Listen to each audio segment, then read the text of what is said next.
All right, what do you do if your baby just won't eat any solid food? This is when most people quit. Hi, I'm Ferraro, baby-led weaning dietitian, and this just happened to me with Baby Brayden. I want to share her first 5 kind of crappy days with baby-led weaning, and then how we turned things around in week 2. If you have a baby who does not seem super interested in food, hang tight till the end of this video because I'm going to share one super simple trick that's going to help keep you on track. Try this one, it definitely works. So here's Baby Brayden at 6 months plus 2 weeks. Now she's finally starting to sit on her own, so she's ready to also start solid foods. We are following my 5-step feeding framework and introducing 1 new food each day for a total of 5 new foods each week.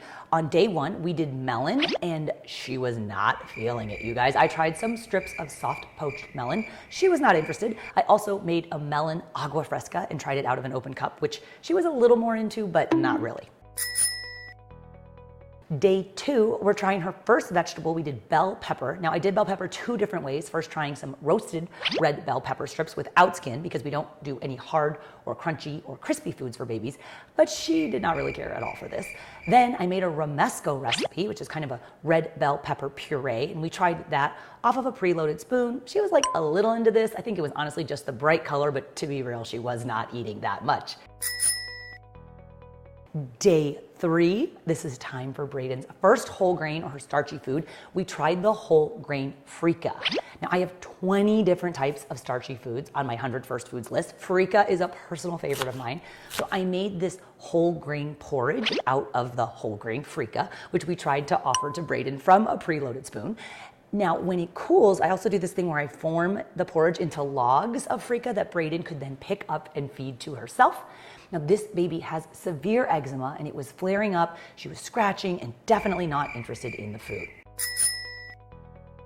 On day 4 of baby-led weaning, I always do the baby's first meat. So in this case, we did rib meat. Now I love fatty cuts of meat for babies. It's so much easier and safer for them to swallow. My husband actually loves to help make any meat that we're making for babies or kids. Now you can puree the meat and offer it off of a preloaded spoon, but per usual, Brayden wasn't really into it. She did, however, get kind of into the soft strips of fatty cooked rib meat. It was like this little glimmer of hope, kind of encouraging here. Oh, this baby might eat. We also that day tried to practice drinking out of the open cup again after eating, and she really wasn't digging it either. 5th day of baby-led weaning, time for her first allergenic food. So we did egg. We tried steam egg, which is like a really cool texture for babies. It's nice and soft and you cut it into strips about the size of your adult pinky finger. The baby can pick it up and feed it to herself. She gagged a little, which is typical, but she also had an allergic reaction from the egg. So she got hives around her face and her neck and her hands and her wrists. I'm gonna hold on introducing any more egg until we can chat with her doctor. So at the end of week 1, mom was feeling a little dejected because Brayden wasn't exactly eating very much. She was hardly picking up any of the foods. And you know what? This is when most people quit. This is when they go back to purees or they go back to force feeding their baby by spoon because they're worried that the baby's not getting enough. But here's the hook. You have to stick with it. You have to try new foods and you have to keep going. It's totally typical for babies to not take to food right away. So we kept on going with 5 new foods during the 2nd week of baby-led weaning.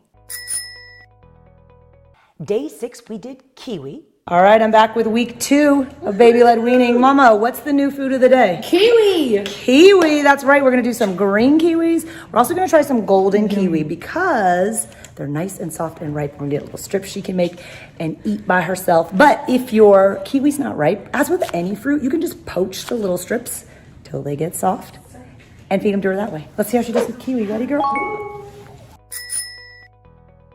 Next day, day 7, time for Brayden's 2nd new vegetable. That's mushroom. I made these sauteed portobello mushroom strips that did not work because they were too rubbery and not safe enough to swallow. So I pivoted and made some mushroom patties. I fried a few of these patties with egg substitutes. I did chia seed and flax seed because remember, this baby can't have eggs since she had that food allergy reaction to egg in week 1. I would normally use egg in the mushroom fritters to hold all of the ingredients together. She was kind of digging my mushroom fritters though. The little pieces fall off from the fritter. You can take those and put them into the bowl of a spoon and offer the preloaded spoon of mushrooms that way also. So day 8 was time for Brayden's second starchy food, that was rice. I cooked the rice using the pasta water cooking method to help cut down on the heavy metal arsenic that is prevalent in rice foods. I made some rice patties also without egg again. The chia seed substitute worked surprisingly well on the rice patty. Rice, kind of a pain to clean up off the ground, but Brayden really got into eating the little rice fritters, which was really cool to see. Towards the end of the week, on day 9, we did pinto beans. So this was the new protein food of the week. I like to do a mix of both animal protein and plant protein foods for babies.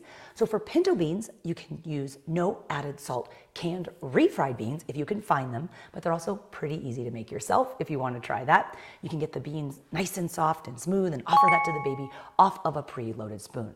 Beans are such a good source of iron and fiber too. It was kind of cool to see Brayden finally coming to life a little bit more here at the end of the second week as she was learning how to eat. Day 10, rounding out week 2 with the second allergenic food that we tried for Brayden, and that was crab. Crab is a type of shellfish. I wanted to make her crab cakes to celebrate the end of week 2 and day 10 of her first foods, but it's kind of hard to make a crab cake without egg to hold everything together, and then without wheat, which is a separate allergenic food, which she hadn't had yet. So while it was not pretty, my kind of lame crab cake actually coincided with Brayden really getting into the hang of eating. And that's what's so cool about babies, right? They'll really eat almost anything you put in front of them. But don't give up on trying new foods. It will happen, but it's slow. End of week 2, we did the first 10 days of baby-led weaning with Baby Brayden. What are your thoughts on week 2? Much better than week 1. For sure. 5 new foods. Keep working your way through that 100 first foods list. I New love that. fruit on Monday, vegetable Tuesday, starchy food Wednesday, a new protein food on Thursday, And then allergen on allergenic Friday. food. Who here likes mushrooms? Ew!